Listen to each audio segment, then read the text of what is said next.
estamos aí no estudo sistematizado do livro de Provérbios. Nós estamos hoje encerrando o capítulo 19 e já vamos entrar no capítulo 20 a partir de amanhã, né? Selmi Ferreira, bom dia para você também. Nívia Moraes, bom dia. Bom dia, Rival Duarte, bom dia. Gente, bom dia para você. Vamos compartilhar mais uma vez aí, que a gente vai chegar aos 50 acompanhantes. Aí daí a pouco a gente passa dos 100, tá tudo certo. Tá bom? Nós estamos lendo o livro de Provérbios, capítulo 19. Hoje nós vamos falar 5 versículos. Versículo 25 ao versículo 29. Eu quero ler para você, segundo as Escrituras Sagradas. Depois nós vamos fazer uma breve reflexão. E então, sobre esta, nós vamos estudar o livro e cada versículo aqui do livro de Provérbios. Versículo 25 diz assim: quando ferires ao escarnecedor, o simples aprenderá a prudência. Quando você ferir o escarnecedor, o simples aprenderá a prudência. Repreende ao sábio e crescerá em conhecimento. Isso é muito bom. Versículo 26. O que maltrata seu pai ou manda embora a sua mãe, ele traz vergonha e desonra. Versículo 27. Filho meu, não te deixes de ouvir a instrução, desvia-te das palavras, não te desvie das palavras do conhecimento. Versículo 28. A testemunha de Belial escarnece da justiça, e a boca dos perversos devora a iniquidade. Versículo 29. Preparados estão os juízes para os escarnecedores e os açoites para as costas de todos os insensatos. Bom, essas são as palavras do livro da sabedoria. Provérbios 19, versículos de número 25 a versículo de número 29. Quem me acompanha e me ajuda, escreve, vai colocando aí nos comentários quais são os versículos. Nós vamos começando agora o conteúdo exclusivo para você. Eu comecei essa live falando o seguinte: mais importante do que começar bem é terminar bem. Você concorda com isso? Me responde aí. Eu quero a sua interação hoje como você nunca interagiu antes. Mais importante do que começar bem é terminar bem ou chegar ao seu destino final. Veja, infelizmente, quantas coisas na vida a gente vê que nós começamos e não terminamos. Me conta aí, quero saber da tua experiência. Existe algo que você começou e não terminou, começou empolgadíssimo e não foi para frente, você acreditava? Eu fico pensando aqui em tantas situações, né? A gente tem estatísticas terríveis aí no nosso país, por exemplo, que dizem que a maioria das empresas não conseguem chegar a 2 anos. Agora pensa, será que a pessoa que começou uma empresa, começou dizendo assim: eu vou começar uma empresa, mas daqui a 2 anos, em nome de Jesus, eu estarei quebrado? Certamente que não, né? As pessoas começaram pensando que seria realmente algo que duraria uma vida inteira, uma eternidade, né? E traria os benefícios que se propunha. Porém, em 2 anos as coisas mudam e aí realmente começam a sucumbir, né? Começam a cair. Quantas pessoas que subiram nos altares em igrejas de todos os credos e diante de um ministro, diante de uma autoridade eclesiástica, juraram amor eterno? Quantos, né, que acreditaram e disseram que o amor seria para sempre, que só a morte os separariam. E infelizmente hoje já não estão casados mais, né? O divórcio acabou pondo um fim em todos esses sonhos, né? Necessário começar bem e terminar bem, chegar até o final e ter uma vida. Pode ser que tenham percalços pelo caminho, né? Essas situações acontecem com todo mundo. Agora veja que a gente é assim bem de coisas tão simples também. Muitas vezes nós começamos o dia falando que vamos fazer coisas e no final nem fazemos aquilo que nos propomos, né? Quantas vezes começamos dieta na segunda-feira e não terminamos? Quantas vezes nos proponhamos a fazer exercício físico e não passamos do primeiro, segundo dia? Quantas coisas nós começamos e não terminamos? Bom, isso já é sabido, você já colocou aí. Eu queria saber das suas experiências, se você já começou algo que não terminou, se você começou algo que não levou a cabo, que você sonhou tanto. Eu queria que você tentasse me explicar o porquê, né? Me conta uma experiência. Quem tem uma experiência para me contar, algo que começou e não concluiu e o motivo pelo qual isso se sucedeu. Me conta aí, eu quero ouvir a tua história, enquanto nós vamos aqui mergulhados no conhecimento do livro da sabedoria, o livro de Provérbios, né? Bom dia, Eronice Oliveira, graça e paz, bom dia, gratidão a Deus por mais um dia. Pietra Costa Longa diz: concordo, e no processo crescemos, evoluímos e aprendemos. Ruth Carvalho apareceu: bom dia, Rutinha do meu coração, minha irmãzinha linda. Bom dia, Gisele. Gisa, um grande abraço para você. Bom dia, Fernanda Bossi. Bom dia, Conceição. Sim, minha faculdade. A Conceição de Souza disse que a faculdade dela foi assim. Conceição, me conta essa história aí. Como é que foi? Você começou e tinha planos para terminar em quanto tempo e aí parou? O que aconteceu? Me conta aí, queremos conhecer a tua história. Vai aí, fala aí comigo. As coisas mudam, variam, mas é como vamos permanecer diante de se tudo que conta. Mas é como vamos permanecer diante de tudo que conta. Permanecer firme, sim. Cantinho da Ju tá aí, né, também. Eu já comecei um curso, mas passaram a perna, tomei raiva e deixei para lá. Pois bem, já aconteceu comigo, disse a Pietra, várias vezes, pastor. Começar algo e não ter disciplina para continuar, principalmente em atividades físicas. Olha aí, tá vendo? Bom dia, Mônica, um grande abraço para você. Tive que parar para cuidar da minha mãe, disse a Conceição, né? Felizmente é uma situação que realmente requer abnegação, né? Bom, eu me lembro exatamente quando Jesus estava prestes a ser elevado às alturas, né? Ele foi levado às alturas após a sua ressurreição. Ele deu uma instrução aos seus discípulos que deve ser sempre levada em conta por todos nós antes de iniciarmos qualquer projeto.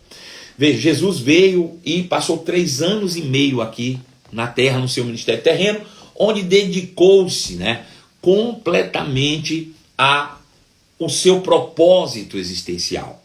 E aí, durante 3 anos e meio, ele preparou uma equipe, levantou e após tudo isso preparado, na plenitude dos tempos, ele foi levado à cruz do Calvário, morreu por nós e ressuscitou ao 3º dia. Ao ressuscitar, cabia a Jesus agora dar instruções aos seus discípulos.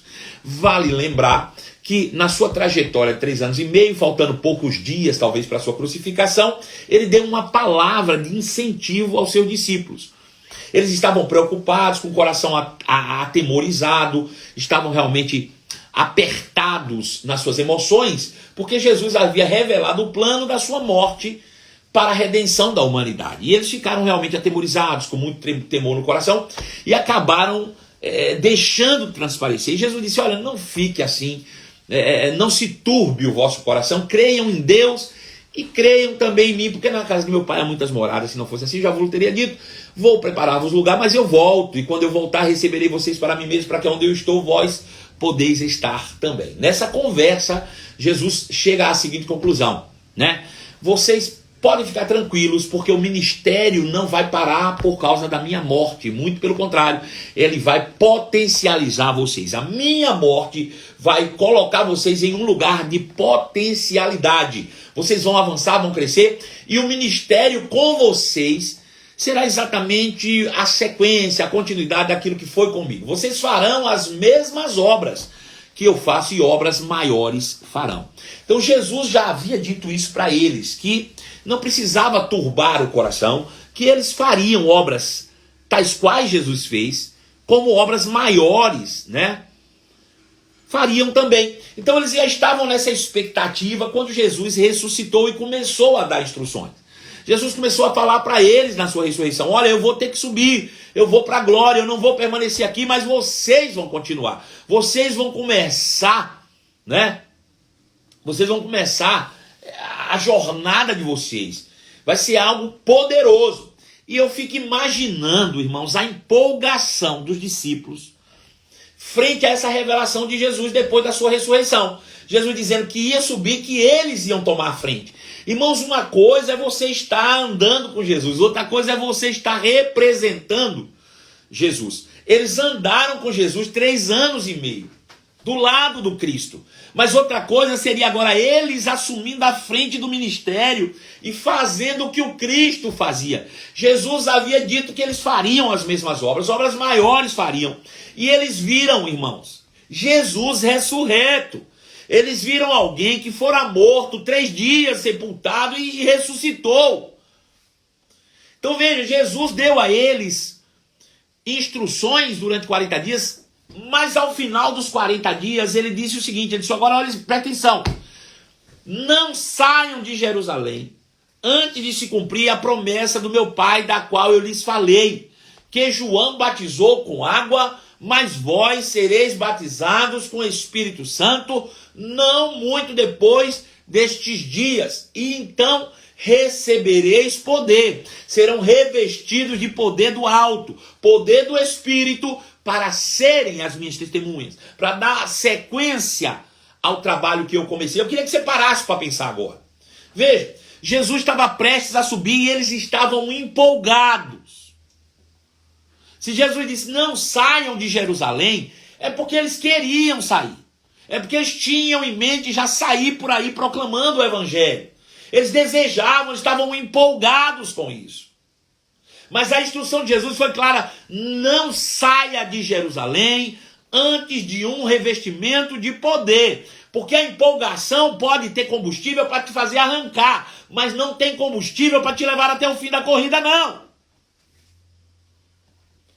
A empolgação, irmão, pode ser uma boa motivação para você começar um projeto, mas apenas revestimento de poder do alto vai te capacitar a chegar até o final dessa corrida.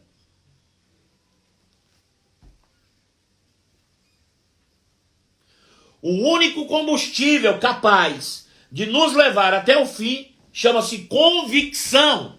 E esta convicção, ela é gerada pelo poder do Espírito.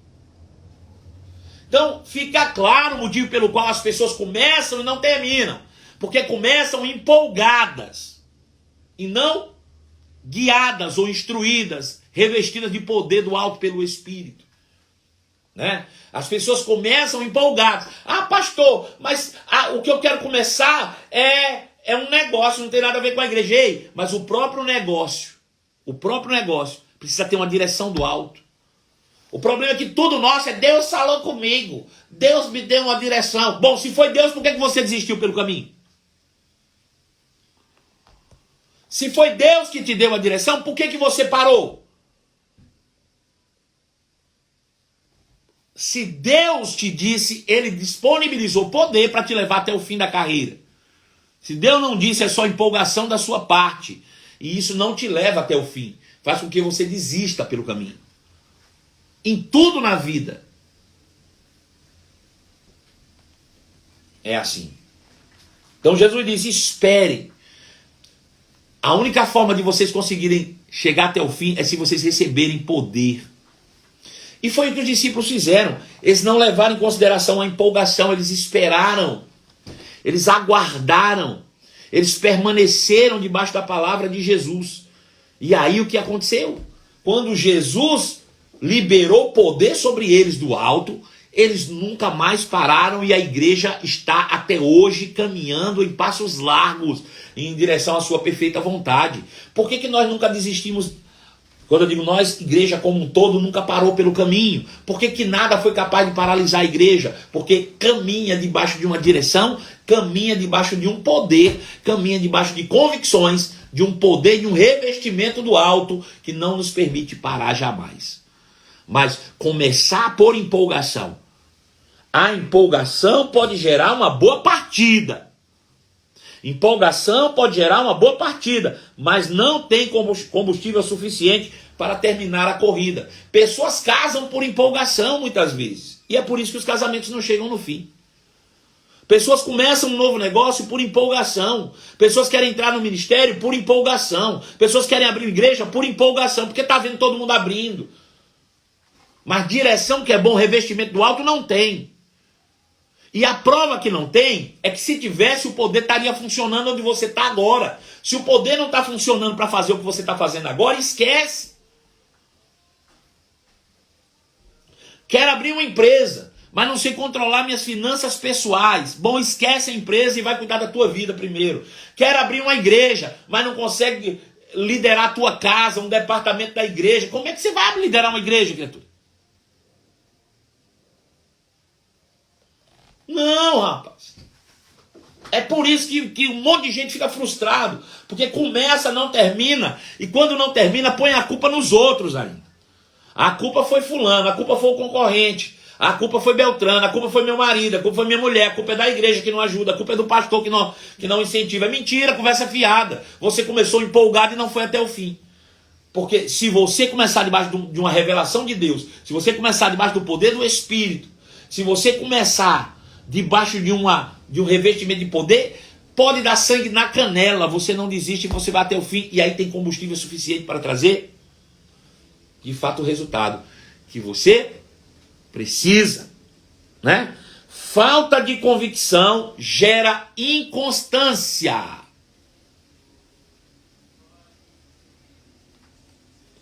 Ministério. Eu ia ler ali, mas deixa pra lá, não vou ler não. Falta de convicção gera inconstância, desânimo e faz com que muitos acabem desistindo pelo caminho. Empolgados começamos e os primeiros resultados nos motivam. Mas logo a alegria vai se esvaindo, logo voltamos ao começo. Então veja, quando começamos por empolgação, parece que foi uma direção, porque a empolgação pode trazer os primeiros resultados, né? A gente dá os primeiros passos empolgados, atrai gente, atrai isso, atrai aquilo, casamento, tudo. Começamos empolgados, os primeiros frutos nos empolgam, nos deixam felizes. Mas com o tempo vai perdendo a graça, vira peso. E aí a gente vai desistindo e parando pelo meio do caminho. Não é da noite para o dia que as coisas acontecem, não é? Então é muito importante que nós estejamos persuadidos daquilo que nós vamos começar, para que a gente não pare pelo meio do caminho. Por quê? Porque o retrocesso disso traz dano muito piores do que o estado inicial, né? Pessoas que começam a ir na igreja e param, ou não acontece? Acontece. Foi na igreja uma vez, se empolgou, viu amigo, viu aquilo, daí a pouco param, porque era só empolgação, não tinha convicção. Pessoas que servem em departamentos e param, por quê? Era só empolgação, não tinha convicção. Só empolgação. Pessoas que receberam milagre muitas vezes e abandonam a fé. Você diz, como pode? Como pode? Porque era só empolgação. Não tinha convicção. Sabe? Infelizmente, junto com a negligência, vem as consequências. Porque as pessoas acham que não tem problema. Elas podem começar e parar e não vai trazer problema. Deixa eu te dizer, junto com a negligência vem a consequência. Todas as vezes que você começa e não leva a fim e para pelo meio do caminho, uma consequência vem proporcional à negligência do que você fez. Sabe, toda causa, toda ação gera uma reação, né? O que você começa e para vai gerar um problema. Sabe, pessoas que começaram a empresa e pararam, ficaram endividados o resto da vida com nome sujo. Pessoas que começaram um casamento e pararam pelo meio do caminho, traz dano, traz consequências. Pessoas que começaram a ser crente e pararam pelo meio do caminho, traz dano, traz consequências. Em toda negligência traz consigo a consequência, né? Toda negligência traz consigo consequências. E as situações acabam se tornando muitas vezes piores do que a situação inicial. Sabe? Jesus falou algo sobre expulsar demônios, mas eu quero usar de maneira geral aqui como um princípio. Jesus disse, quando você expulsa um espírito maligno, esse vai para o deserto buscando repouso. Isso mostra que há poder. Quando você expulsa um demônio, ele sai, tem que procurar repouso, descanso. Aí logo ele volta e encontra a casa vazia. E se ele encontra a casa vazia, ele traz 7 piores do que ele. 7 piores, ou seja, a situação desse se torna 7 vezes pior. Sabe, eu fico imaginando o diabo quando você começa alguma coisa empolgado. É só empolgação, ele senta num banquinho e diz, eu vou só esperar o tombo. Isso aí não tem poder suficiente para continuar, vou só esperar a bagaça. Sabe? É isso que a gente tem que pensar, que toda negligência traz consigo a consequência e o Estado vai se tornar pior do que o primeiro. Né? Você começa um negócio, irmãos, uma igreja, por exemplo, um ministério, e aí foi empolgação, não deu sequência, o negócio, você perde credibilidade, você perde força, você perde dinheiro, né? Você perde tantas coisas, traz consigo as consequências e o Estado se torna pior do que o primeiro. Pessoas que começam uma dieta e não terminam, acabam engordando mais do que o que estavam antes de começar. Presta atenção se não é. Vê se eu estou errado, gente. Pelo amor de Deus, se eu estiver errado, pode falar comigo aí, né? Eu não sou o dono da verdade é a palavra. Mas eu estou aqui falando de realidades, né? Então veja. Pessoas inconstantes na fé pessoas que são inconstantes, pessoas empolgadas, estas pessoas, infelizmente, usam a fé apenas como uma ferramenta para adquirir coisas ou resolver problemas. Depois, a jogam num canto de um porão escuro até que precise dela novamente. Veja, certamente na casa de todos vocês aí deve ter um alicate. Mas se eu disser para você, ei, onde é que fica o alicate? Dificilmente você vai saber. Deve estar no fundo de alguma gaveta, em algum porão escuro, jogado numa caixa velha. Assim as pessoas infelizmente têm usado a fé. Eles usam como uma ferramenta. Ah, rapaz, estou precisando disso. Vou lá, procura, aí caça daqui, dacolá, abre uma gaveta, acha a fé por ali. E depois que acha essa fé, usa no que precisa. E depois que usa, joga ela de novo no galpão.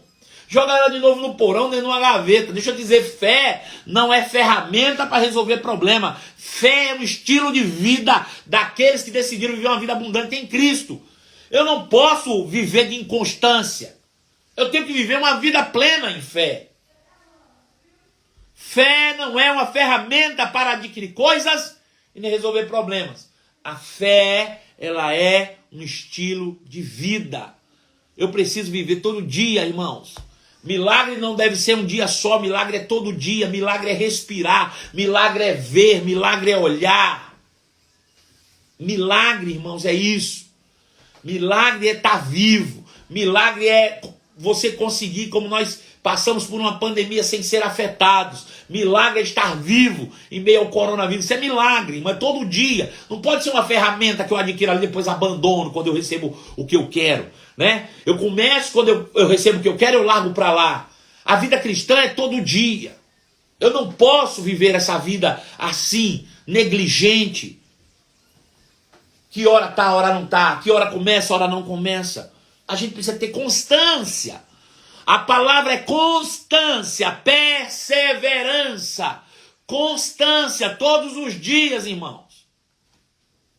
Aleluias. Fé é o estilo de vida daqueles que desejam uma vida plena e abundante. Aleluia. Começo a ver uma coisa, não continuo. Começo a assistir outra, não continuo. Começo a fazer o curso, não continuo. Comecei o rema, parei. Comecei um curso pela internet, largou para lá. Pelo amor de Deus! Isso não é vida de fé. A Bíblia diz que Deus não tem prazer naqueles que retrocedem. Que testemunho nós estamos dando de fé? Provérbios 19, 25. Se você castigar o zombador, o ingênuo aprenderá uma lição. Se corrigir o sábio, ele se tornará ainda mais sábio. Sabe? O inteligente, ele aprende com os próprios erros. Mas o sábio aprende com os erros alheios. Olha a tua volta e veja todos os casos de insucesso. Todos os casos de fracasso. Olha a sua volta.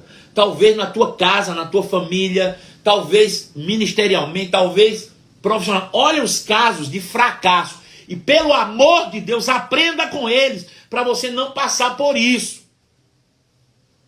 Ser constante.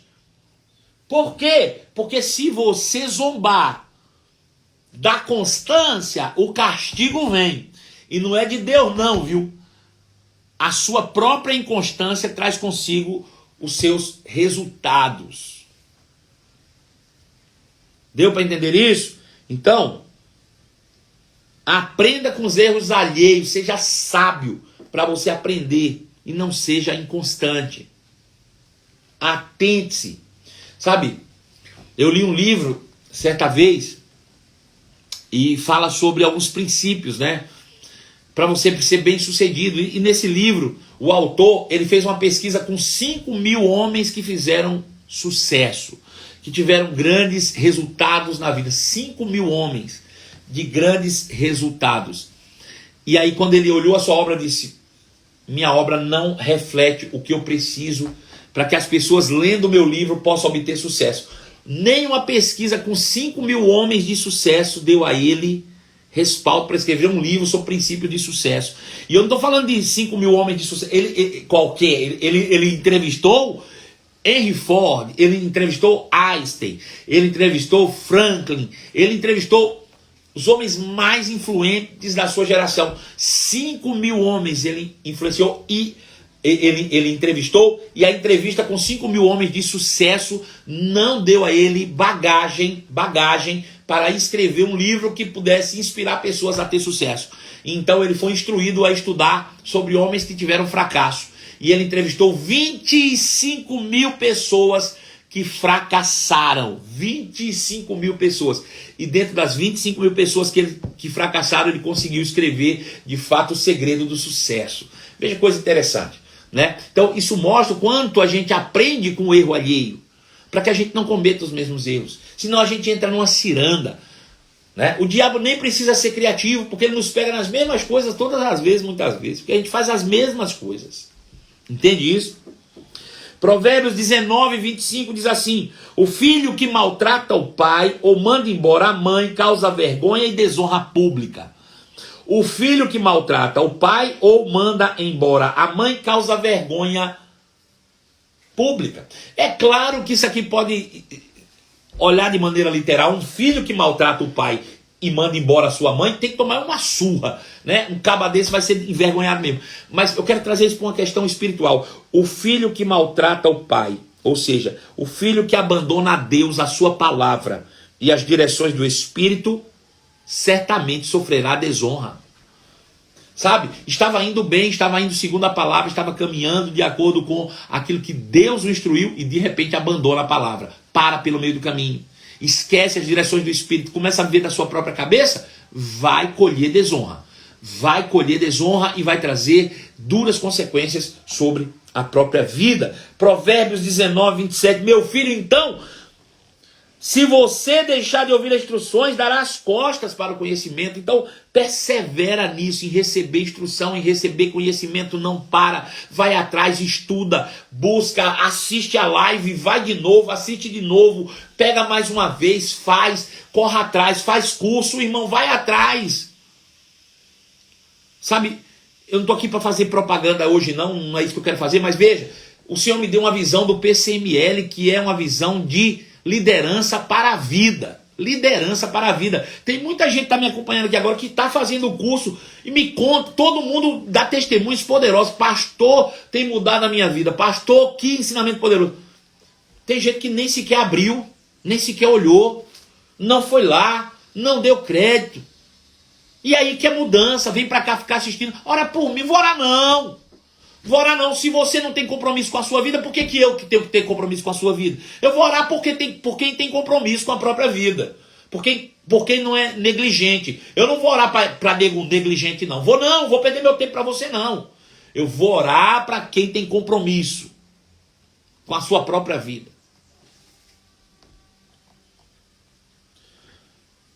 A testemunha corrupta zomba da justiça. A boca perversa devora o mal.